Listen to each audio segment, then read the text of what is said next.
If you have just a few seconds, I'd like to say something before Columbia goes on with its programs. My name is Mary Ann Spitz, and I'm 14 years old. My mother has a defense job, so I do the marketing for our family. Every morning, Mother says to me, "Mary Ann, be sure you buy the most for the least money." So lately, I've been buying all the Victory food specials. These are marked with a red, white, and blue basket sign with a big red V. The reason I always look for this sign is, well, you've heard the old saying, an army travels on its stomach. I know Uncle Sam needs lots of food to feed our fighting men. An army that's going places has to have good things to eat. Now, steak fried rare with French fried potatoes is my favorite meal. But I'd rather have a soldier eat this dinner than eat it myself, if it will get this war over sooner. So, if you have friends or relatives in the armed forces, think twice before you buy the food they need. Look for the Victory specials and help win the war faster.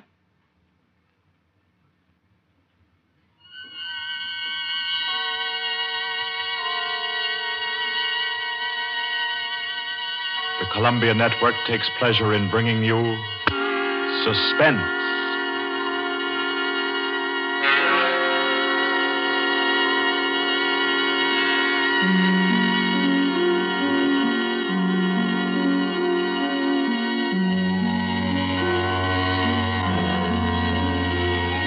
Suspense, Columbia's play theater of outstanding thrillers, produced and directed by William Spear and scored by Bernard Herrmann. The notable melodramas from fiction and stage and screen, from the world's great literature of entertaining excitement, presented each week to bring you to the edge of your chair, to keep you in suspense.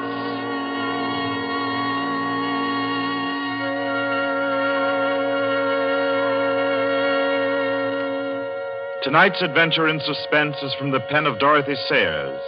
She called it The Cave of Ali Baba. Like the tale told by Scheherazade, a distinguished ancestress in the storytelling art, Miss Sayers' thriller deals with 40 thieves and with 2 magic words. For your uneasy listening, then, Suspense presents The Cave of Ali Baba.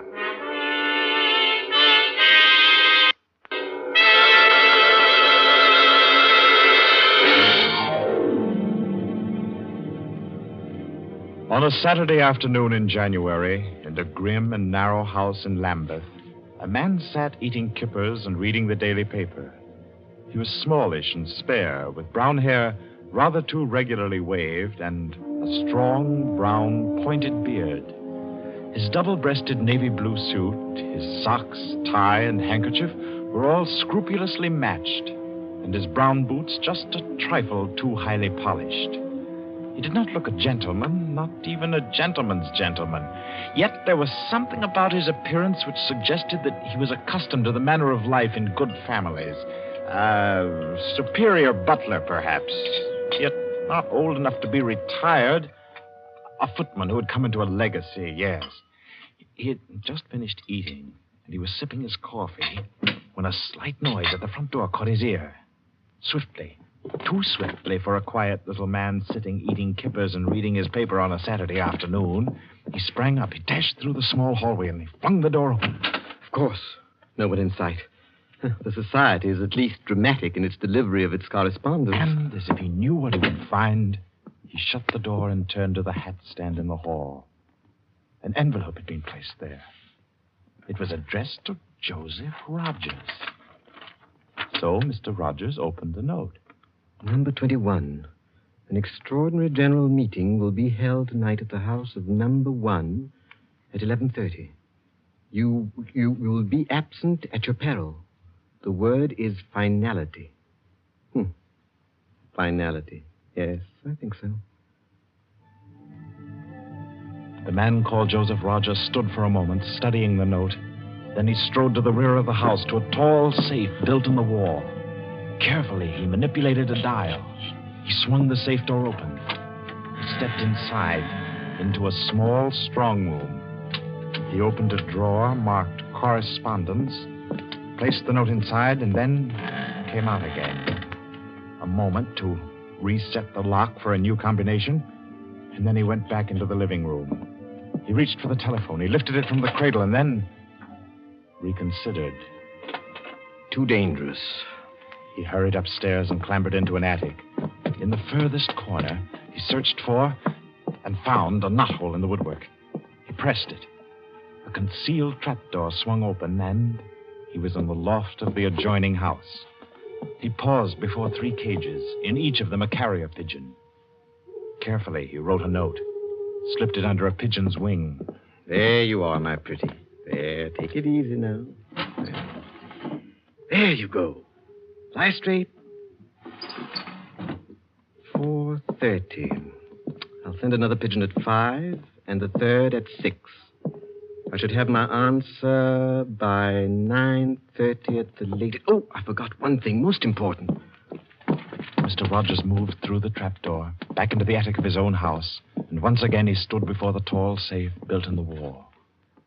He opened the door, stepped into the strong room, moved for a moment quietly in the dark, and then spoke gently. Now, be good, my sweetheart. I'm depending on you. Open sesame. Come on now, old thing. Open sesame. Open sesame. Ah, that's better. That's very much better.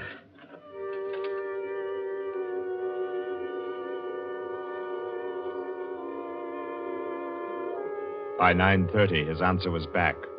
All the little piece of paper said was a hasty okay. At 11:15, he took his revolver from a locked drawer, inspected it carefully. Yes, loaded it with cartridges from an unbroken packet, and left the house. He walked quickly, keeping well away from the wall. And when he climbed on a bus, he sat next to the conductor, where he could watch all who got on and off. By 25 minutes after 11, he was out on lonely Hampstead Heath, pausing in the shadow of a large tree to adjust a black velvet mask on which, in white thread, was stitched the number 21. Then he stepped briskly to the door of the villa that lay before him and...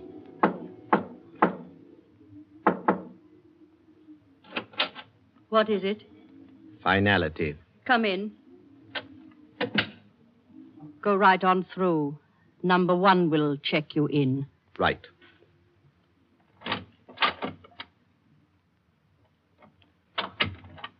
"21, sir.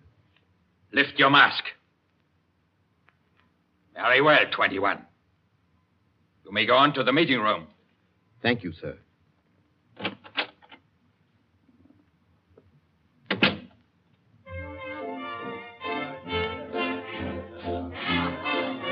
The room of the villa in which Mr. Rogers now stood was a large one, a brilliantly lighted room.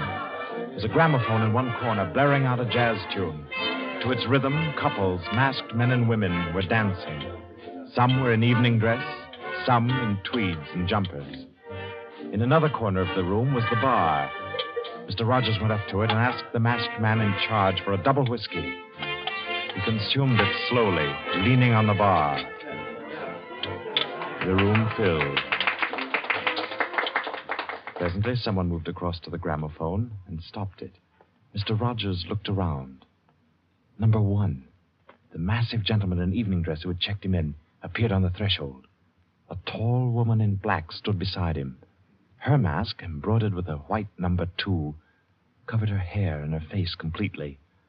Only her fine bearing, her white arms, and her dark eyes, shining through the eye slits, proclaimed her as a woman of power, of physical attraction. The masked dancers were silent now as number 1 spoke. Ladies and gentlemen, we are short 2 members tonight. I need not inform you of the disastrous failure of our plan for obtaining the plans of the Court Windlesham Heliscoper. Our courageous and devoted friends, number 15 and number 38, were betrayed and taken by the police. Some of you might fear that under examination these 2 would break down and give away our society. There is no need for such a fear. I gave the usual orders. and their tongues have been silenced. Their defense will be discreetly compensated in the usual manner. I call upon number 12 and 34 to undertake this agreeable task. They will attend me at my office for their instructions after the meeting. Will the numbers I have named kindly signify by raising their hands that are able and willing to perform this duty? Thank you. Ladies and gentlemen, please take your partners for the next dance. The gramophone struck up again. Mr. Rogers turned to a girl near him in a red dress. She nodded, and they slipped into the movement of a foxtrot. The couples gyrated solemnly and in silence. Their shadows were flung against the blinds as they turned and stepped to and fro. The girl in red spoke to Mr. Rogers. What's happened? I'm frightened, aren't you? I feel as if something awful was about to happen. It does take one a bit short. Number one's way of doing things, but it's safer like that. Oh, those poor men. No talking, please. You know the rules. Sorry. In silence, the dance continued. And then it came to an end. And then when it had finished, the dancers came again to where number one sat and waited with tense eagerness for him to speak. Ladies and gentlemen, you may wonder why this extraordinary meeting has been called. The reason is a serious one. The failure of our recent attempt was no accident. The police were not on the premises that night by accident. We have a traitor amongst us. This last failure was not the first. You'll remember the unfortunate way in which the affair of the Dinglewood pearls turned out. And there were others. However, I am happy to say that our minds can now be easy. All these troubles have been traced to their origin. The offender has been discovered and will be removed.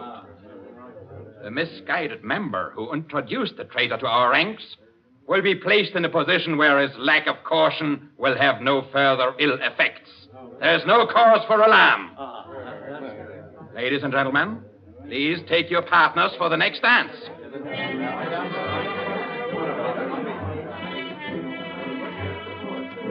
Again, the gramophone took up its bizarre monotony, and the masked dancers glided and turned, and their movements were sharper, more staccato. The girl in red was claimed by a tall mask and evening dress. A hand laid on Mr. Rogers' arm made him start. A small, plump woman in a green jumper slipped a cold hand into his. The dance went on.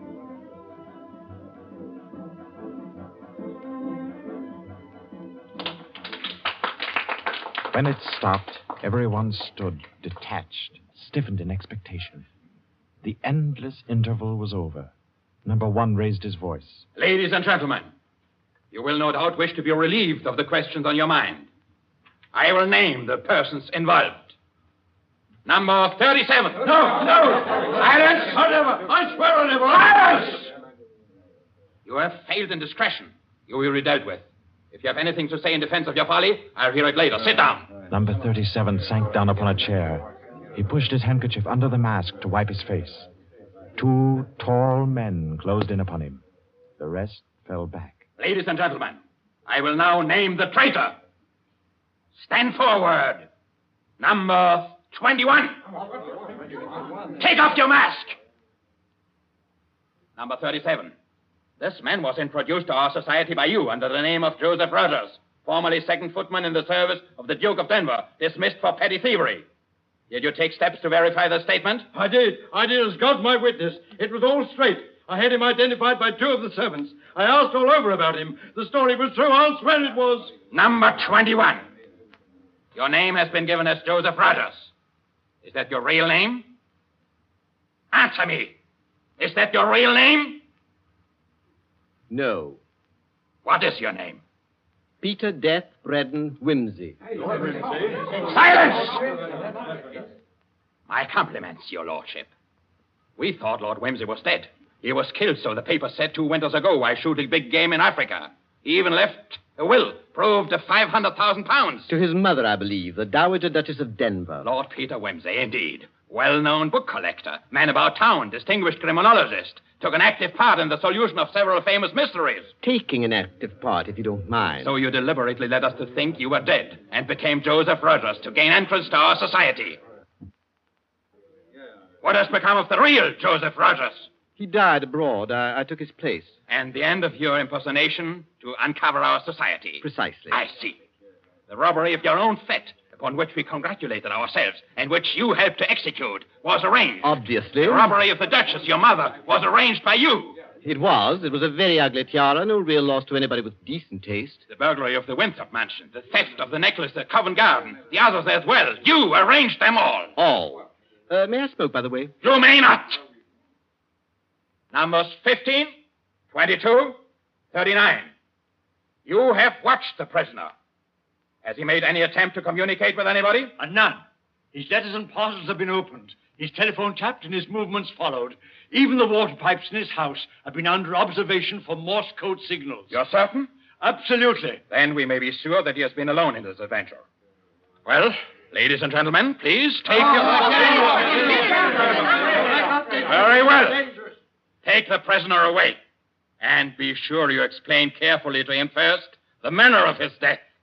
I'm sure he'll enjoy it. Wait, at least you can let me die decently. Take him away. Stop, I have something to say, something to sell. We make no bargains with traitors. No, but listen.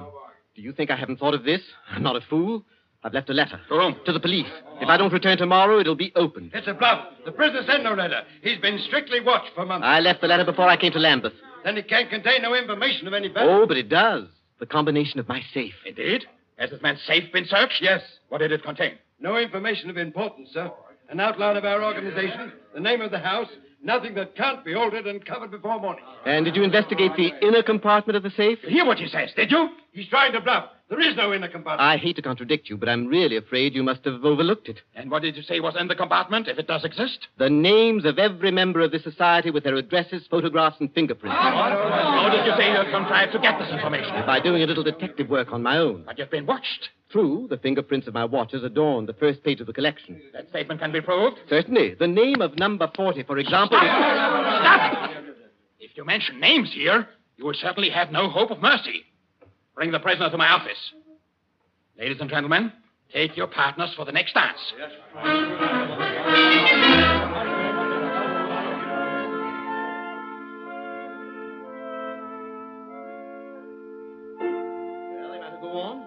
Prove that I know your gang from number 1 through number 25. Do you want me to prove that I know the others as well? My lord, your story fills me with regret that you are not, in fact, a member of our society.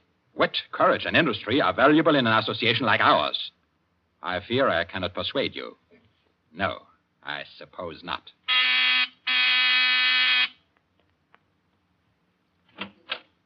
Yes? Ask the members kindly to proceed to the supper room.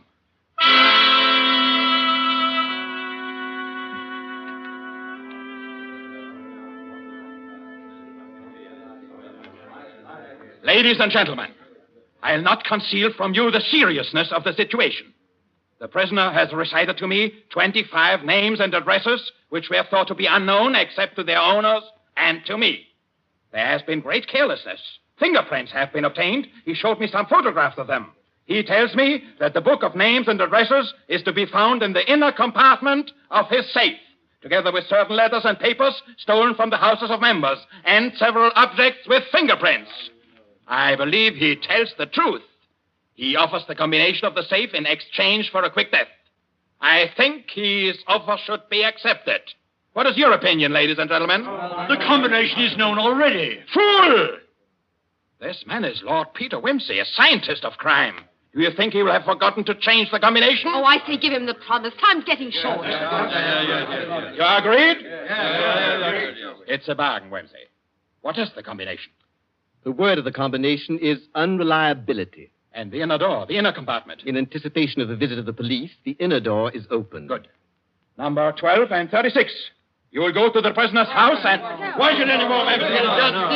That's right. I agree. Nobody ought to be trusted. Then what, ladies and gentlemen, do you suggest? You go yourself. You're the only one that knows all the names. You go yourself. I second that motion. Is the wish of the meeting, then, that I should go? No. I say no. No, don't go. Number 1 is our president, the head and soul of our society. If anything should happen to him, where should we be? You've all blundered. We have your carelessness to thank for all this. Do you think we should be safe for 5 minutes if he were not here to repair your follies? There's something in that. If you will pardon my suggesting it, the lady appears to be in a position peculiarly favorable for the reception of the president's confidences. The contents of my modest volume will be no news to her. Why should she not go herself? Because I say she must not. If it is the will of the meeting, I'll go. Give me the key of the house. Here. Is your house watched? No. If I have not returned in 2 hours, act for the best to save yourselves. And do what you like with the prisoner.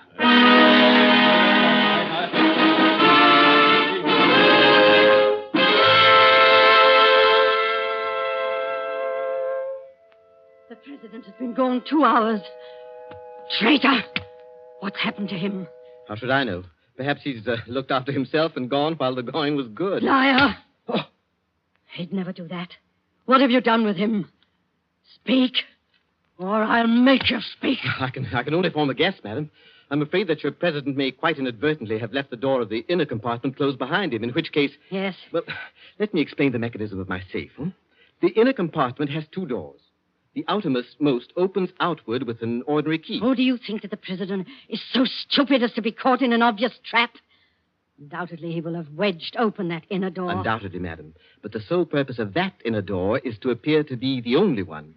Hidden behind the hinge of that door is another, a sliding panel, also left open.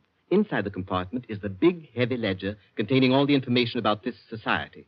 This ledger lies on a steel shelf. Do I make myself clear? Oh, yes, go on. The steel shelf is balanced on a concealed spring. When the weight of the book, the ledger, is lifted, the shelf rises almost imperceptibly. And in rising, it makes an electrical contact. Now, let me draw a picture. Your president steps into the inner compartment, sees the book, takes it up, anxiously to examine to see if it's the right one. The shelf rises, the electrical contact is made, and the steel panel behind him slides into place. He's trapped. You devil! What is the word that opens the inner door? Quick, the word. Do you remember the story of Ali Baba and the 40 Thieves? Uh-huh. Well, when I had this safe constructed, my mind went back, well, call me sentimental if you will, to my childhood. The words that open the door are open sesame. Oh. How long can a man live in this devil's trap of yours? Oh, I should think he might hold out for a few hours if he didn't use up all the oxygen by hammering and yelling. I imagine if we go there at once, we'll be able to get him out all right. I'll go myself. I think you'd better take me with you. Why? Well, I'm the only person who can open the door. But you've given me the word. Yes, you have the word. But this door of mine, I'm rather proud of it. You know, it's my own invention. It's the latest thing. It will open to the words open sesame, all right. But to my voice only. Your voice? I'll choke your voice with my hands. What do you mean, your voice only? Don't clutch my throat like that. You'll wreck my voice, and then the door might not recognize it. There, that's better. The door got stuck for a week once, and when I had a cold. Is what he says true? Is it possible? Perfectly possible, madam. It will have a microphone arrangement. Could be done also with light vibrations. We must let him go. Take the ropes off him. Let him go? Nothing. He doesn't go to blab to the police. The president's done in, that's all. And we'd all better make traps while we can. It's all up, boys. Right. Chuck this fella down the cellar and fasten him in. I'll go and destroy the ledgers. 32, you know where the switch is. Give us a quarter of an hour to clear, then you can blow the place to glory. No, you can't leave one to die. He's your president, your leader. I won't let it happen. I won't. I'll free this man myself. Here, none of that now. Let me go. Let go of me. Think, Lobster, think. It'll be light in an hour or two. The police may be here at any moment. Police? Oh, yes. Yes, you're right. No, we mustn't imperil the safety of all for just one man. He himself would not wish it. Throw this man in the cellar and let's get out of here while there's time.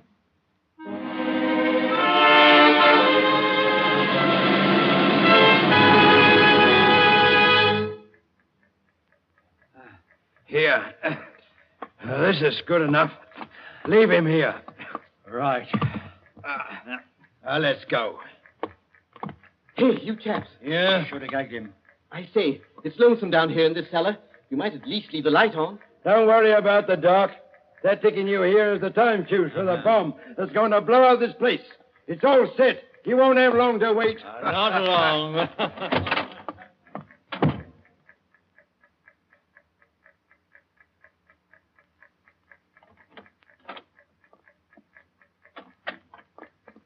Who is it? Who's there? Hold still, so I can cut the ropes. Well, if it isn't two. My compliments, madam, on your loyalty to your president. Quick. They've set the time fuse. The house is mine. Follow me as fast as you can. Number one must be saved. And only you can do it. Well, how did you manage to... There's no time for questions. Get up and follow me.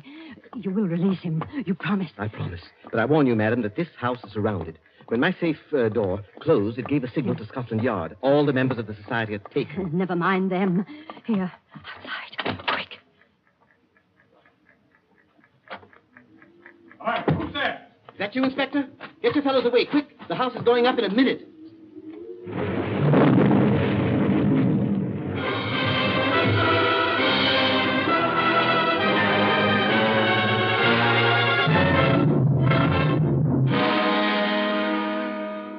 Quincy! Lord Quincy!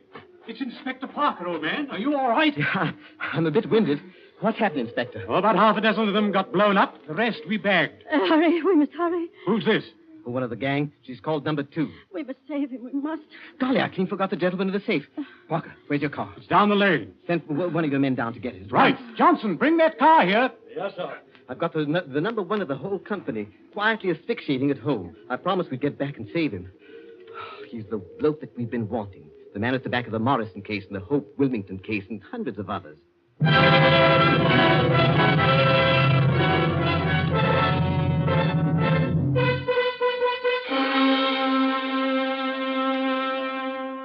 Is this it? Quite a contraption. Yes, I only hope he hasn't upset the adjustment by thumping at it. Oh, please, hurry. I hope you haven't hurt my voice. Oh, you sound all right. I can only be conversational. Come on, old thing. Show us your paces. Open sesame. Open sesame. Confound you. Open sesame. Open sesame.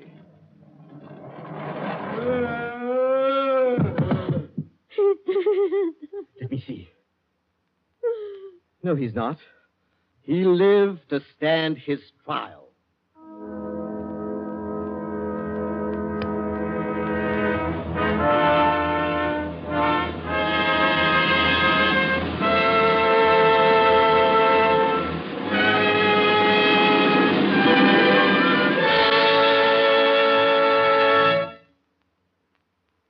And so, all's right with the world, as it always is when Lord Peter Wimsey is involved.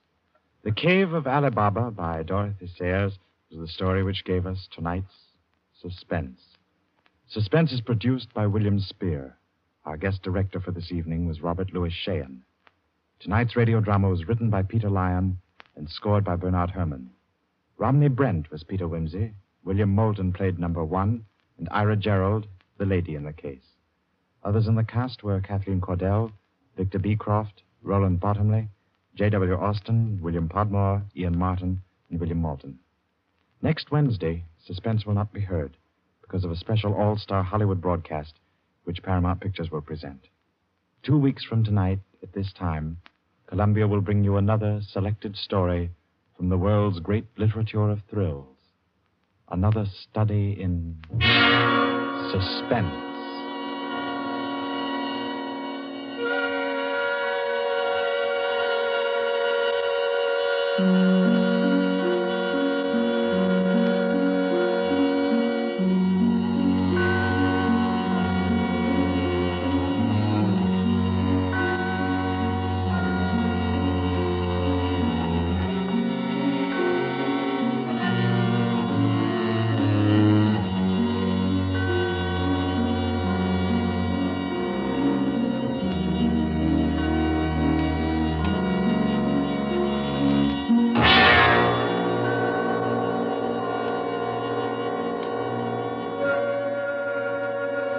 This is Barry Kroger, and This is the Columbia Broadcasting System.